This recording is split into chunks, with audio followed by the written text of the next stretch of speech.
If you or someone you know has diabetes, you may have built up an excess supply of test strips and lancets. That's where we come in. We'll buy the supplies that you don't need and resell them to those in need to prevent waste. Help us make diabetes management more affordable. Visit us at teststripswithaz.com.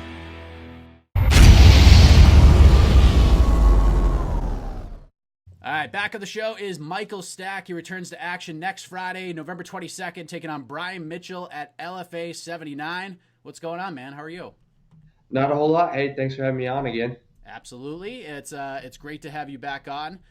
This fight was supposed to happen a month or so ago at LFA 78, but the event was canceled because of the whole TV deal situation going on with AXS and all that craziness. But how excited are you that this TV deal with Fight Pass is in place? Your fight's going to happen. You know, it just took a little bit of a detour here. Man, I just the whole experience has been crazy. Initially, they didn't really tell us that it was canceled till about a week out. So I'd already been cutting and getting everything going, and I was almost down to where I needed to be. And they're like, we're gonna have to move the event, but we don't know when we're gonna move the event. So I didn't know if I should stay on my diet. Fortunately, I didn't stay on my diet because it turned out it was going to be about a month and a half later. But yeah, man, it was a lot of craziness, but it ended up being a good thing because, like you said, it's going to be on UFC Fight Pass, and I think that's going to be a better opportunity for a lot of the guys that are going to be showing their face on this card and in this promotion from now on in the future. We'll be able to connect better with people that watch the sport and like really know what the sport is about. You know what I mean? Guys like you and more than just the average casual fan, I think, So I would agree with that. I think it'll be good. In terms of, like you said, you found out about a week before that the event was going to be canceled and that they were going to postpone the fight. When did you find out that it was back on, that you had a date set? Probably early November, about a week into November. So I think I actually had planned a trip after the October 4th fight. I was planning on going to Greece and Israel and New York, like I told you. What happened was I had to cancel all that because they didn't really tell us when it was going to happen. I think I found out in New York. So from the 12th to the 5th, or the 15th, somewhere around there is when I found out. So, yeah, fortunately I didn't buy tickets to go to Greece and everything, but the New York tickets were already bought, so we had to go. Well, there's nothing wrong with going to New York. There's a lot going on there, a lot of culture, a lot of craziness. We were talking a little bit off air about my experience in New York, but let's talk about the featherweight cut at this point, because you made your featherweight debut in July. You had a great performance, but you said you learned some lessons about that first weight cut to 45. You knew you could do it a lot better. Now you're doing it for the second time, getting ready for this fight. How have you been managing it throughout the camp to make life a little bit easier over the next week or so? Well, instead of doing a 3-week diet, kind of what I did last time, I've been doing this diet for about 7 weeks now. A little bit before that too, because I was also on this diet for the October 4th fight, and that was already 7 weeks of doing that. So I feel like I've been strict dieting for almost 2 months now, which is, I'm kind of used to it at this point, but I cannot wait to get out of it and get some good, nice, greasy food every once in a while. You know what I mean? But I hired my best friend who actually, he no longer competes in bodybuilding, but he was a bodybuilder, and he was on national stages. He never got his pro card, but he was on the verge of it. He just kind of got sick of the culture of bodybuilding, and he transitioned to coaching, and he does a lot of coaching. His name's Logan Clark. He actually won Colorado, Mr. Colorado here in Colorado. So like he was a pretty big name, big upcomer, and I got him on. I said, hey man, the diet that I did last time was way too difficult, and I think I was pretty much starving myself. I wasn't doing it right at all. How can we get this better for next time? So he wrote me up a meal plan, and I've lost 12 pounds.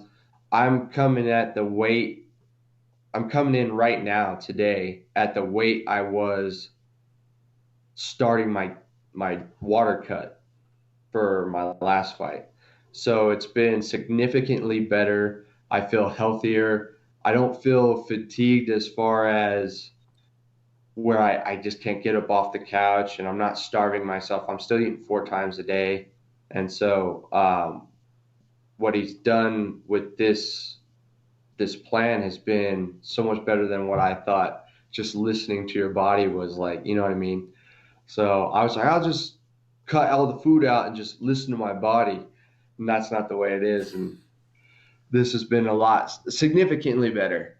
So I'm glad that I learned that lesson for the last one and sought help. Yeah, You know? and you definitely you look healthy. You don't look drained at all, so that's good. Yeah. Getting ready for this fight, and you're gonna fight Brian Mitchell next Friday, who is 1-0 as a pro. Had a long, successful amateur run before getting his first pro win in May. I'm sure you and your team have learned a lot more about him during this camp. This has obviously been more of an extended camp getting ready for this fight. But did you know much about Brian when you got the name and got the contract? Well, he has a pretty good amateur record. I think he's like 8-2 or something like that, and then he's 1-0 as a pro. I haven't seen his professional fights. I've seen his most recent amateur fights, and he looks like a tough, athletic kid. Um, I know that he was a wrestler, so he's a state championship high school wrestler. I'm pretty sure back in Alabama. So I know he's game, but as far as preparing for an opponent, I kind of don't do that because I prepare to beat the best every day. You know what I mean? So, I mean, I'm looking at guys in the UFC now, like people talk about that Zabit dude and guys, you know, guys in the featherweight division that are in the top 5. I'm trying to beat those guys. And so I'm preparing to beat those guys. And I don't believe Brian Mitchell is to that level. So, you know, the training that I'm doing should be enough it's not like I have to prepare to beat him. You know, I feel like my wrestling's there. I feel like my striking's there. My grappling's there already. I just need to continue to improve on those every single day. A lot of people will hear what you just said as, and I'm not saying this, but a lot of people are hearing what you just said, like, oh, he's not, I think he's overlooking this guy. You're not doing that, right? No, I take everyone seriously. I talk about this to people, you know, and people ask me all the time, you're a professional fighter. You must never be like scared to fight anybody, even on the street. I take everybody seriously. Even if it was a street fight, some random dude on the street, I would take that very seriously because, you know, when you really get down to the nitty gritty of it, the things that separate champions from just everybody else is the little kind of detailed techniques. And everyone has that athletic ability. Everyone's strong. Everyone's tough. When you start to get into LFA, like the professional division and up, these guys are tough. These guys are hard hitters. They're hard workers. You know what I mean? The thing that I'm talking about in the sense is I believe that my technique is better. I still look at this guy as a very tough opponent, and if it goes to a war, it goes to a war, and I expect a war. You know what I mean? That's what I should expect every fight. That's what the fans want. That's what people want. They want to see a fight. You know what I mean? And I expect that. But in my opinion, the belief that I have, I believe I should be a world champion. So I believe I'm going to win it. How close to the venue from where you live in Colorado? How close to where you're going to fight from? Because I know in your previous fights, not very far from where you live. This one is in a different part of Colorado. How close are you? I'm about an hour away. Oh, It's actually close to where I grew up. I grew up in Arvada, and it's about 20 minutes from where I grew up. So fair to say we're going to have a lot of stack heads in the crowd for I hope so. 79? I hope so. It was because of the first event, you know, getting postponed. A lot of people that bought tickets realized they couldn't go to this one, you know, vacation and stuff. So I think it's going to work out to be good. I've already got a pretty good showing as far as tickets sold and everything. But yeah, I think it'll be a a good night for Stack fans. Considering this fight was supposed to happen a month and a half ago, are you getting a bit antsy to get back in there at this point? Like, this has been a long camp for sure. Are you chomping at the bit at this point, or are you staying sort of relaxed and just waiting for the time to come? Again, I tell people all the time, it's like waiting for Christmas. If you're thinking about Christmas every day, you wake up and you're waiting for it, and every day it's on your mind, it makes it longer for it to get there almost. You know what I mean? So I kind of learned as a little kid, it'll come when it comes, and enjoy each day as it comes. I'm grateful to practice every single day. I'm grateful to be in the gym with my coaches, and I love what I do.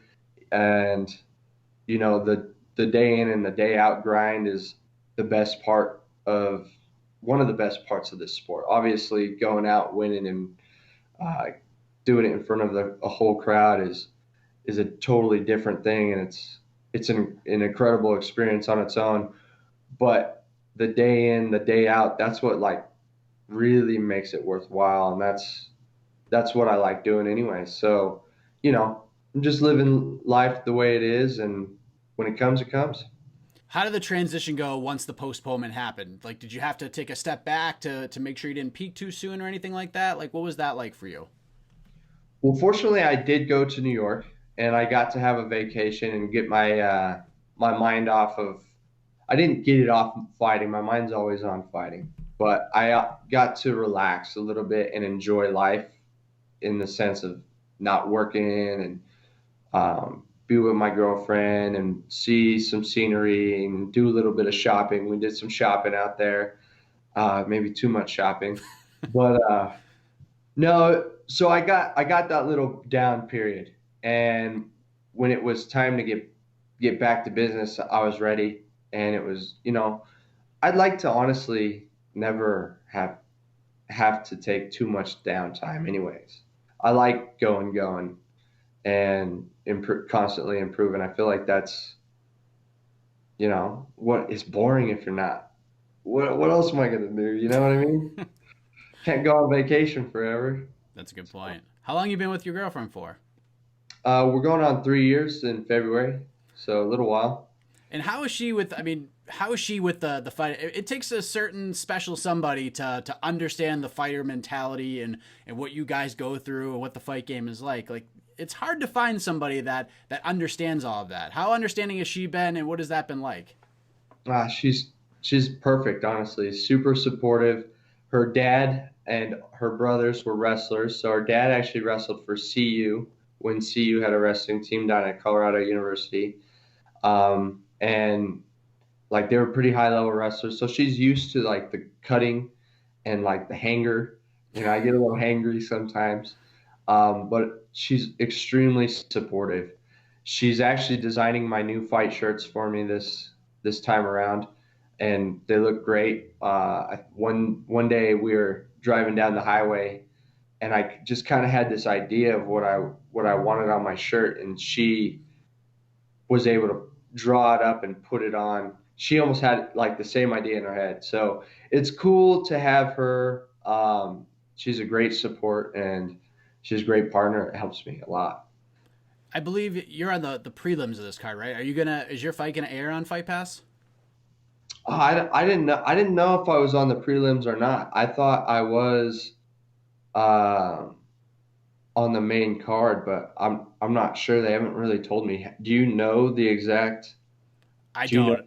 I don't. I looked at Topology this morning and it said you were on the prelims, but that doesn't really mean anything. You could be on the main card. I have no idea. But I thought you probably know better than I do. But I'm sure it doesn't matter at this point. I'm sure it would be cool to fight on the main card and be on Fight Pass. But usually they spread those Fight Pass events out, a little thicker, so to speak. So like they'll play more fights. It's not just like the AXS TV deal where they're playing like 4 or 5 fights and the prelims aren't aired. So you might end up on there. But either way, even if you're not, you could still get a good finish and they replay the fight on Fight Pass and you get your moment anyways. But how do you see this all playing out next Friday night? Well, I definitely think he's going to try to wrestle me a lot, but I think that'd be a mistake for him. And I think he's going to want to do that because if he tries to stand and strike with me, he's going to get hit pretty hard. I hit hard and I'm a good striker, and I have the reach on him, which is going to be difficult for him. I think I have good head movement, and it's going to be hard for him to hit me without getting nailed. So I think he's definitely going to want to wrestle with me. But that in itself, I think, is a mistake too, because I know I'm a good grappler and I'm a good MMA wrestler. You know what I mean? I like pressuring you and beating you up on the ground. My last finish was I just took the guy down, held him down there, and just beat him up down there. You know what I mean? So I expect that he's going to be tough, though. Don't get me wrong. I just am pretty confident in where I am in my career and the stage of my skill level right now. I know I'm one of the best in the world, and it's only time will tell and show. I'll be able to show that to people. A lot of things have happened, things that maybe I'll be able to tell you after my fight and stuff like that. But I want to keep it kind of close to my chest right now. But a lot of things have happened that just made things difficult and kind of up and down. And I had a lot of questions of whether this was going to be able to happen or not. And things all worked out. So I feel pretty confident in the fact that I'm on the right path. You know what I mean? Yeah. So it's been good. It's been good as well. Fair enough. We'll talk about that later. I won't press you on anything, but if all goes well here next Friday as you expect it to, that's 4 wins since turning pro in a 13-month span. I mean, the train will have officially left the station here. How do we top this in 2020? Like, what kinds of goals have you set for yourself? Obviously not looking past next Friday night. The goal is just to stay undefeated. Stay undefeated till the UFC sees you, and that it's a difficult task, but I think that I can achieve that.